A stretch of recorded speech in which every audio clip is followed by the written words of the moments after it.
अस्सलामुअलैकुम। एक नए वीलॉग के साथ तैयब लोच आपकी खिदमत में हाजिर है। उम्मीद है आप खुश होंगे, खैरियत से होंगे। आज हम डिस्कस करेंगे इलेक्ट्रॉनिक वोटिंग मशीनों के इस्तेमाल से मुतल्लिक, क्योंकि हमने देखा कि पार्लियामेंट ने कानून साजी तो कर ली, धोखे के साथ, धांधली के साथ, ये जो भी तरीका इख्तियार किया हुकूमत वक्त ने, बिल तो ईवीएम मशीनों का पास करा लिया कि इलेक्शन के अंदर इलेक्ट्रॉनिक वोटिंग मशीनें इस्तेमाल की जाएं और फिर उसके साथ ओवरसीज़ पाकिस्तानियों को भी वोट का हक जो है वो दे दिया गया। इंटरनेट के ज़रिए उनकी वोटिंग होगी। तो अब देखना ये है कि क्या ये मुमकिन हो पाएगा या नहीं हो पाएगा, क्योंकि अपोजिशन पार्टीज़ ने, अपोजिशन जमातों ने वाज़े तौर के ऊपर ये मौक़िफ़ इख्तियार किया है कि हम इसको हर फोरम पे चैलेंज करेंगे, हम सुप्रीम कोर्ट में जाएंगे, इस मामले को चैलेंज करेंगे। क्योंकि उनका ये था कि जो प्रोसीजर है असम्बली का, पार्लिमान का, इनको अडाप्ट करते हुए इन कानून साजी के लिए वो प्रोसीजर ही जो है वो फॉलो नहीं किया गया। वो चीज़ें हमें भी नज़र आ रही हैं, क्योंकि ये ऐसे मैटर सुप्रीम कोर्ट में भी मुतअद्दिद मरतबा आते रहे, जिसके अंदर जो है वो ख़ासकर एक नुक्ता सुप्रीम कोर्ट में ये आता है, जब इस टाइप की कानून साजी को चैलेंज किया जाता है तो उसमें एक नुक्ता ये भी आता है कि जो बिल, जो कानून साजी हुई, क्या उसके ऊपर कोई बहस हुई। ठीक है, मतलब जिस कानून साजी पे बहस ना हो, अरकान की राय ना ली जाए, तो वो उसमें खला रह जाता है। फिर इसके साथ साथ एक और मैटर आ रहा है, और वो जो है वो गिनती का है प्रोसीजर, कि गिनती का जो अडाप्ट किया, प्रोसीजर अडाप्ट किया गया, वो दुरुस्त नहीं था, उसमें भी धांधली की गई। और इवन के पाकिस्तान पीपल्स पार्टी ने ये वाज़े मौक़िफ़ भी इख्तियार किया कि हम गिनती के अमल को भी जो है वो चैलेंज करेंगे, और साथ ही उन्होंने रिक्वेस्ट भी की कि आप हमें रिकॉर्ड दें। ठीक है, कि कितने लोगों ने इसको फेवर में वोट दिया, कितने लोगों ने इसकी मुखालफत की। बहरहाल ये तो पॉलिटिकल एक मैटर है, लेकिन इसके साथ साथ आज की आपको इससे जुड़ी हुई एक और अहम पेशरफ्त बताने जा रहा हूँ। वो पेशरफ्त ये है कि आज पार्लियामेंट के अंदर कौमी कमेटी बराए कानून और इंसाफ जो है, नेशनल कमेटी जिसे, यानी कि कौमी असम्बली की जो कमेटी है जिसके मेंबर है वो मेंबरान होते हैं, मेंबर नेशनल असम्बली, उसका आज इजलास हुआ। और इजलास की सदारत जो है वो रियाज फतियाना साहब ने की, जो इस कमेटी के चेयरमैन हैं। तो उस इजलास के अंदर यूं तो उसका जो था एजेंडा, वो बहुत सारी चीज़ों पे था, जिसमें फाटा से मुतल्लिक भी था, मरदमशुमारी से मुतल्लिक भी था, और फिर जजेस की इंडक्शन, जजेस की तैनातियाँ, तकर्रियाँ, और फिर जुडिशल रिफॉर्म भी थी। लेकिन उसके साथ साथ जो अहम इशू, जो रेलिवेंट इशू है, वो इलेक्ट्रॉनिक वोटिंग मशीनों के इस्तेमाल से मुतल्लिक था। तो उसमें सेक्रेटरी इलेक्शन कमीशन आज पेश हुए, और उन्होंने वाज़े तौर के ऊपर ये मौक़िफ़ इख्तियार किया कि इलेक्ट्रॉनिक वोटिंग मशीनों का इस्तेमाल जो है वो हमें, मतलब है उसके लिए हमें मुकम्मल एक प्रोसीजर को अडाप्ट करना पड़ेगा। साथ साथ उन्होंने एक वाज़े तौर के ऊपर कहा कि इलेक्शन कमीशन जो है वो बाउंड नहीं है। जो मुद्दा है मेन, जो समझने की बात है, कि इलेक्शन कमीशन बाउंड नहीं है, पाबंद नहीं है, क्योंकि जो खुद इसमें बिल में भी वर्डिंग कुछ ऐसी थी कि इलेक्शन कमीशन जो है वो इन मशीनों को अक्वायर करेगा। ठीक है, कब करेगा, क्यों करेगा, कैसे करेगा, ये चीज़ों का तयन होना है, बाकी है। तमाम सेक्रेटरी इलेक्शन कमीशन का जो मैं आपको बयान दे रहा हूँ, जो उसने कमेटी के अंदर उठाया, नेशनल कमेटी में, उसमें उसका ये था कि इलेक्शन कमीशन पाबंद नहीं है कि वो वाकई ही इलेक्ट्रॉनिक वोटिंग मशीनों का इस्तेमाल जो है वो करे। साथ साथ उसने बहुत सारे ममालिक की मिसाल भी दी। उन्होंने कहा कि दुनिया में जो है वो तकरीबन 169 ममालिक हैं, और उनमें से 9 ममालिक ने ये अटेम्प्ट की इसको इलेक्ट्रॉनिक वोटिंग मशीनों को अडाप्ट करने की, ईवीएम के थ्रू वोटिंग कराने की। लेकिन उसने में कहा कि 2 ममालिक जो है उसमें छोड़ भी गए, और तकरीबन अब 7 मुल्क शायद दुनिया में रह गए हैं जो इस पे काम कर रहे हैं। बाकी ममालिक जो है वो तौबा तैब हो गए, क्योंकि इसमें डिजिटल मैनिपुलेशन और बहुत सारी टेक्निकल एरर्स, इश्यूज आए, जिसकी वजह से उन्होंने फिर उसी मैनुअल तरीके पे वोटिंग को तरजीह दी। तो ये इलेक्शन कमीशन के जो सेक्रेटरी हैं, सेक्रेटरी इलेक्शन कमीशन, उन्होंने ये मौके पर इख्तियार किया सुप्रीम उसमें, सॉरी, जो कौमी असम्बली की यानी कि कमेटी है, जिसे कैमा कमेटी बराए कानून और इंसाफ कहा जाता है। इसके साथ साथ उन्होंने एक और बात भी की।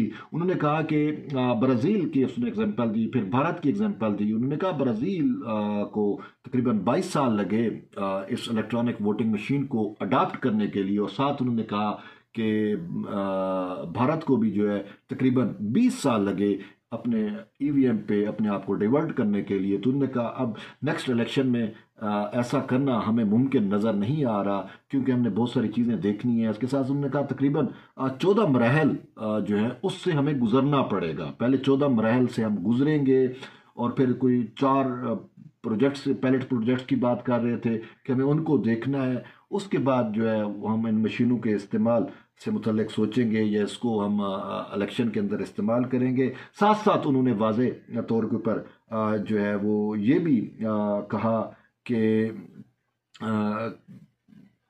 अभी हमें इन मशीनों का टेस्ट भी लेना है, और साथ जो प्राइवेसी है और उसको भी इंश्योर करना है। तो क्या प्राइवेसी इंश्योर हो सकती है इलेक्ट्रॉनिक वोटिंग मशीनों के ज़रिए? वो सारी चीज़ों का तयन अभी होना है। पहले साफ ज़ाहिर है कि एक चीज़ जो बनती है, आती है, उसका ट्रायल किया जाता है, एक आम सी बात है, ठीक है। अभी आप मुझे बताएं कि क्या कहीं पे इलेक्ट्रॉनिक वोटिंग मशीनों का बल्दियाती इलेक्शन में कर लें, या उसमें हो जाता जो ज़िमनी इलेक्शन होते हैं। ज़िमनी इलेक्शन आपके सामने हुए, कई हलकों में हुए, इवन कहने 133 लाहौर वाला भी ज़िमनी इलेक्शन हो रहा है। तो वहाँ पे मतलब एक ट्रायल होता है ना, कि भाई आप ट्रायल करते हो, मशीन इंस्टॉल करते हो, देखते हो, अब तो फिर उसके बाद जो है जाके आप कहते हो कि हाँ भाई ये मशीनें जो हैं वो हैक नहीं हो सकती, सेफ हैं, नहीं हैं। तो अभी वो तो ट्रायल ही कहीं पे भी नहीं हुआ, तो कैसे जो है वो नेक्स्ट आइंदा इलेक्शन तो अब सर पे आ गए हैं, 1.5-2 साल का अरसा रह गया है, 2-2.5 साल का। तो उसमें how it can be possible, मुझे तो ये पॉसिबल नज़र नहीं आता। और यही सेक्रेटरी इलेक्शन कमीशन ने भी मौक़िफ़ इख्तियार किया कि जो है अभी हमारी इस हवाले से तैयारी नहीं है। फिर वो मशीनों को एक्वायर करना, तकरीबन 8 लाख मशीनें लेना, उनको इंस्टॉल करना, उनके लिए बिजली और बहुत सारी चीज़ें, फिर अमले को ट्रेन करना। सबसे बड़ा इशू कि वो जो पोलिंग का अमला है, जो प्रेजाइडिंग अफसर होते हैं, जो रिटर्निंग अफसर आरओज होते हैं, ठीक है, उनको ट्रेन करना कि मशीन को किस तरीके से ऑपरेट करना है, क्या करना है। तो ये एक टेक्निकल चीज़ें हैं, और ख़ासकर जो हमारी यूथ है वो तो इजीली ट्रेंड हो जाती है कि वो टेक्नोलॉजी हम देख रहे हैं। जो थोड़े हमसे ऊपर की एज के लोग होते हैं, ठीक है, 50-60 साल, वो टेक्नोलॉजी में थोड़ा सा शाई होते हैं। टेक्नोलॉजी को वो तो ये एक मसाइल है कि वो कैसे करेंगे। अच्छा, फिर सपोज करो ये मशीनें जो हमने लगा भी दी, तो हमारा तो जो कंट्री का जो हमारे जो शरह खानगी है वो इंतहाई कम है, ठीक है। पढ़े लिखे लोग बहुत कम है, यानी कि जो हिंट हो, जो उस चीज़ों को समझें और टिक करें। हमने देखा कि मैनुअली भी जब इलेक्शन होते हैं तो बहुत सारे बुजुर्ग बाबे ख़वातीन ऐसी होती हैं जिनको पता भी नहीं होता कि उनको ये पता होता है कि हमने वोट किसको देना है, ठीक है, इतना तो उनको शऊर है, समझदारी होती है। लेकिन वो जब उनको बैलेट पेपर मिलता है जिसके ऊपर उन्हें स्टैंप लगानी होती है, वो किसी की नज़र नहीं पड़ती, किसी के दीद का इशू होता है, यानी नज़र का इशू होता है। अच्छा, किसी को वो जो निशान है उनकी पहचान नहीं होती कि ये तीर है, ये शेर है, ये बल्ला है, वट एवर, ये पता जो भी निशान होते हैं इंतखाबी निशानात, तो उनको इनकी समझ नहीं आ रही होती। और इस वजह से उनके साथ जो है वो पोलिंग एजेंट्स और इस टाइप के लोग होते हैं जो शायद उनकी हेल्प करते हैं, और इस वजह से बहुत सारे वो ज़ाय भी हो जाते हैं कि वो डबल डबल स्टैंप लगा देते हैं, या वो फोल्ड करने में भी थोड़ा इशू आता है। यानी कि हमारी वो आवाम जो मैनुअल तरीके को सही तौर के ऊपर अडाप्ट नहीं कर सकती, जो सबसे इजी और रिकमेंडेड तरीका भी रहा और बड़े अरसे से यानी कि है, तो हर 5 साल बाद तो ये लोग वोट देते हैं, तकरीबन ये वोट तो देते हैं। तो वो जो प्रैक्टिस अरसे से चली आ रही है वो उसको फुलफिल नहीं कर सकते। तो वो एक मशीन पे बटन दबाना, ये करना, वो how can it be possible? I don't think so. ठीक, ये एक इशू हो गया, ठीक है। दूसरा जो इशू है वो तारकीन वतन को इंटरनेट के ज़रिए वोटिंग का था।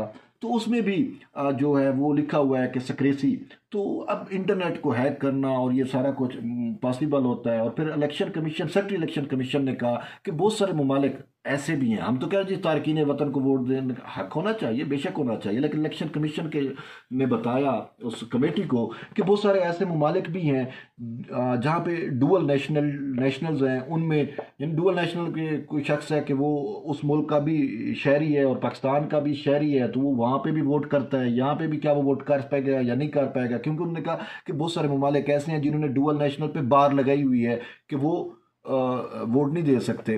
तो बहुत सारे ऐसे इशू हैं। उन्होंने कहा वो फिर हमें क्लासिफिकेशन करनी है, कौन सा मुल्क जो है वो इनको परमिट कर रहा है, कौन सा नहीं कर रहा, कहाँ पे जो है जो तारकीन वतन है जिनकी वहाँ पे नेशनैलिटी नहीं है लेकिन वो मजदूरी के लिए गए हैं वो तो ये बहुत सारी चीज़ें हैं जिनका तयन करना है। 36 लाख है या जितने भी तारकीन वतन हैं उन सबको एक दम वोट का हक देना, तो उसके लिए बहुत सारा मैकेनिज्म और प्रोसीजर। और सबसे बड़ी बात कि एक शख्स जैसे बिलावल ने कहा, बिलावल भुट्टो जरदारी ने कहा कि हमें क्या पता कि भाई पेरिस में वोट जो है वो डाला जाता है और वो फिर वो निकले मुल्तान के किसी हल्के में, how can we check it. उन्होंने कहा हम भी देना चाहते हैं तारकीन वतन को, पाकिस्तान में की जो मीशत है उसमें बहुत ज़्यादा ज़र मुबादला भेजते हैं, उनको ये हक मिलना चाहिए, लेकिन इसके लिए एक प्रोसीजर जो है वो अडाप्ट होना चाहिए। लेकिन ये इशू बहुत पुराना है, मैं आपको बताता चलूँ, मुझे याद है कि सुप्रीम कोर्ट ने भी जो है वो इसी इमरान खान की दरख्वास्त थी, तो इसमें उन्होंने कहा था कि तारकीन वतन को, ओवरसीज़ पाकिस्तानीज़ को वोट का हक जो है वो मिलना चाहिए। तो इस सवाल से साकिब निसार ने हर मुमकिन तौर पर अटैम्प्ट की कि ऐसा हो, और इस सवाल से कोई सॉफ्टवेयर भी बनाया गया। नादरावाल ने भी आके ब्रीफिंग दी, उस ब्रीफिंग में मैं खुद मौजूद था, मैंने वो खुद ब्रीफिंग सुनी। तो उसमें एक शायद नस्ट का एक लड़का आया हुआ था, बड़ा होशियार और जहीन लड़का था, मुझे अब उसका नाम भूला हुआ है। तो उसने वादे तौर के ऊपर सवालात उठा दिए थे कि नहीं, this is not a possible. वो जो एक सॉफ्टवेयर जो बनाया गया था, जो एक मैकेनिज़्म दिखाया गया था, तो उसमें उसने सिक्रेसी का इशू उठा दिया कि ये ऐसा मुमकिन नहीं है, इसमें जो है हैक हो सकता है, ये सेफ़ नहीं है, ये सिक्योर नहीं है, तो जिसकी वजह से फिर वो मामला जो है वो उसको पे मज़ीद पेशरफ्त ना हो सकी। तो अब भी ये चाहे इलेक्ट्रॉनिक वोटिंग मशीनों का मामला हो, तो यार मुझे आप बताओ इलेक्ट्रॉनिक वोटिंग मशीन कितनी सेफ़ है। सिंपल बात है। वो आसिफ अली जरदारी ने ठीक कहा ना कि भाई ये जो बीज बो रहे हैं तो शायद इसका रिजल्ट कोई और खाए। अब बात ये है कि पीटीआई ने तो कानून साजी कर दी, सपोज करो नेक्स्ट इलेक्शन में ये नाफिजुल अमल भी हो जाती हैं, इलेक्ट्रॉनिक मशीनें इंस्टॉल भी हो जाती हैं, और वो जो अवामी मैंडेट है वो उसकी काउंटिंग जो है वो इन इलेक्ट्रॉनिक ईवीएम के थ्रू ही हो, तो हो सकता है कि उस टाइम कोई और पॉलिटिकल पार्टीज को जितवा दिया जाए। मतलब है गेम तो कुछ भी हो सकती है ना, सॉफ्टवेयर चेंज होता है, चीज़ें होती हैं बहुत सारी, तो डिजिटल मैनिपुलेशन इजी होती है ना। मैनुअली में पकड़े जाने के चांस होते हैं, जब आप कटिंग करते हैं, आप चीज़ों को ओवरड्यू करते हैं, पेंसिल के साथ जब आप लिखते हैं तो वो चीज़ें पकड़ी जाती हैं बाज़ औक़ात। मैं आपको एक हल्के की बात सुनाता हूँ, ठीक है। हमारे रुकन कौमी असम्बली है नवाज़ादा इफ्तिखार अहमद N 184 से, तो वो मुझे बता रहे थे, कहते हैं तैयब क्या आप यकीन करोगे कि जब मेरा रिज़ल्ट काउंट हो रहा था तो मैं प्रिजाइडिंग अफसर के रूम में बैठा हुआ था, तो वहाँ पे मुझे दिखाया जा रहा था कि कुछ पोलिंग स्टेशन ऐसी थी कि जहाँ पे मुझे था, मैं श्योर था, मुझे जो वहाँ से रिज़ल्ट मिला अपने पॉलिटिकल एजेंट्स और नुमाइंदों के ज़रिए, तो मैं जीता हुआ था। लेकिन जो रिज़ल्ट ऑफिशियली वो मुझे बता रहा था, तो उन्होंने कहा कि एक पोलिंग स्टेशन में अगर मैंने 500 या 700 वोट लिए हुए हैं तो मुझे बता रहे थे 50 वोट।